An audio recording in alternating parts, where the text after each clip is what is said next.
Good morning, YouTube. It's Ro here. Thank you for visiting You Grow Ro.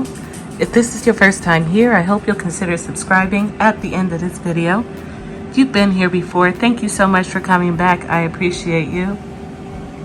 Today, we're gonna be making a winter staple.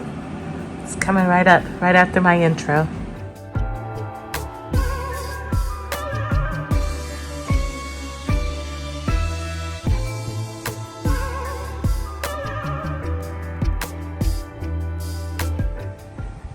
Alright, YouTube, today we're going to be in the kitchen. Even though the garden is just about done here in mid-October, there is still a ton of work to be done. And today we're going to be getting ready for soup season. Alright, let's get back in there. Alright, today we're going to be making chili oil crisp. Very few ingredients. I watched a bunch of videos last night. This is my first time making it, and I ended up going with the recipe I found online on a website. It's very simple, and it only requires a few ingredients, and the instructions are super simple as well. So here I have some homegrown smoked crushed red peppers. Left the seeds in. And then here I have some red mineral salt. Here I have an airtight jar. And here I have a neutral oil. You could use canola oil, vegetable oil, avocado oil, whatever high temperature oil you have in your house. You don't want to use like a grapeseed oil, or a nut oil or something like that. And let's get going. It has been a busy morning. Already I have some crushed tomatoes going in the canner that I'm water bathing.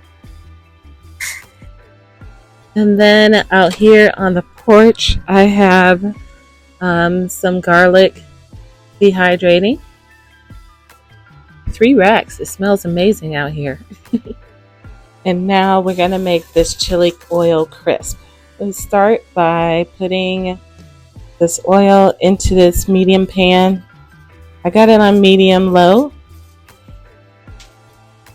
We just want that to heat up, get good and hot, but not extremely hot because you don't want to burn anything.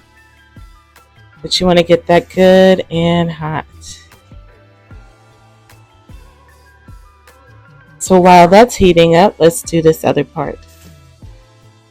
Right here I have 1 cup of dried chili flakes.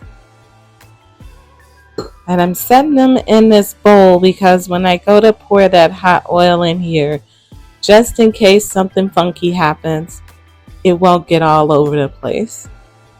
So I'm only doing this as a precaution. This was not part of the instructions.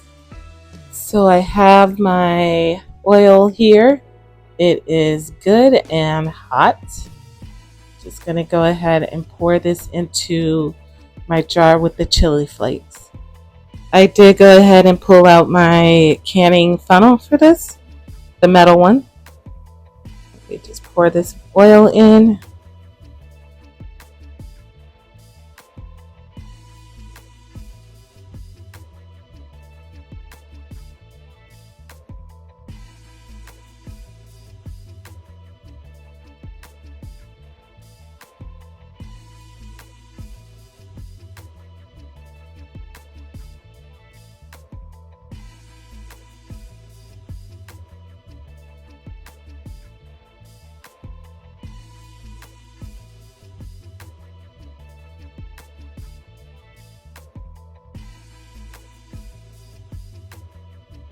Wow, I wish you guys could smell it in here.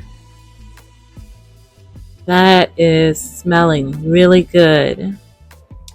So next I'm going to add a 1/2 teaspoon of salt. Real quick, just gotta remove my jars here. I didn't have enough to fill my canner, So put a jar of water in.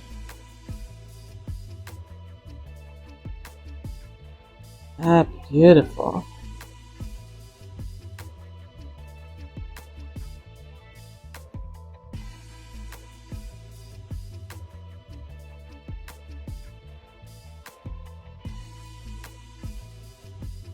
Check out those beauties.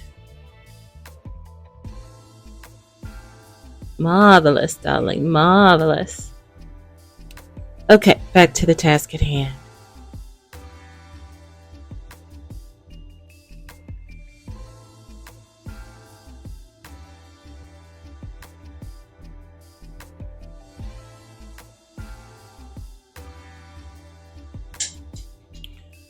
All right, now I'm not going to be adding anything else, but you absolutely could.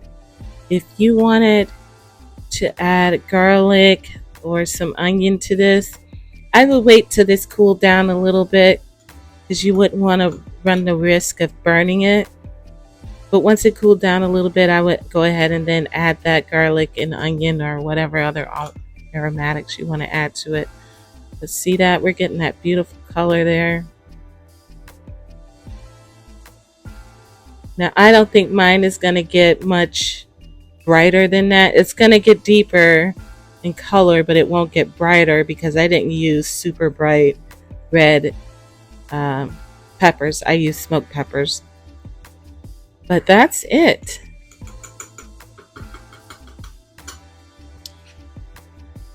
As for storing this loveliness, the original poster says that you can store this in your refrigerator for at least 6 months, if not longer. But if you leave it out on the counter at room temperature, it'll last for 2 to 3 months.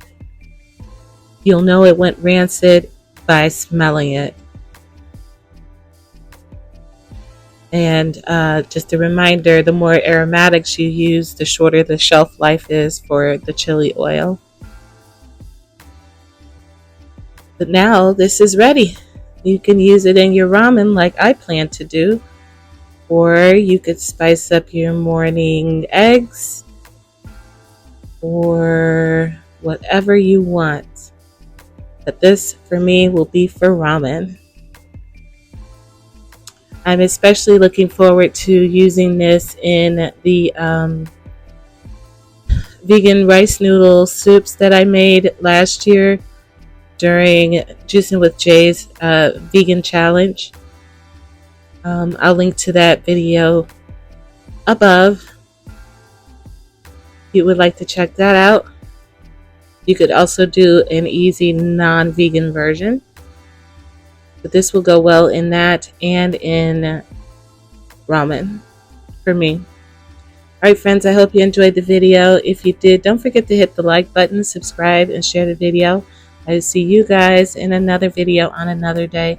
Until then, happy growing, my friends.